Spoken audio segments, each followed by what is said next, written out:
Hello viewers. आज की topic है cursive A to Z in small letters. पिछले क्लास में मैंने सिखाया था कि डिफरेंट कर्व्स को जॉइन करके इंग्लिश अल्फ़ाबेट कैसे लिखा जाता है from A to Z। Today will do the same, but आज मैं कर्व्स जॉइन करके A to Z नहीं सिखाऊंगी, विल राइट इट डायरेक्टली। पिछले क्लास में ही हमने सीख लिया था, तो आज हम लोग वन शॉट में लिखेंगे। So for writing it carefully from A to Z, you have to observe the video carefully. आपको वीडियो अच्छे से देखना होगा कि मैं कैसे लिख रही हूँ। So let's start.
Carefully video observe करके अपने कॉपी पे सेम चीज़ लिखे और राइटिंग प्रैक्टिस कीजिए, क्योंकि बार बार प्रैक्टिस करने से ही परफेक्शन आएगा और राइटिंग अच्छी हो जाएगी।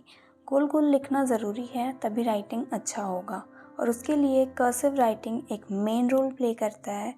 तो I would request you that practice it daily.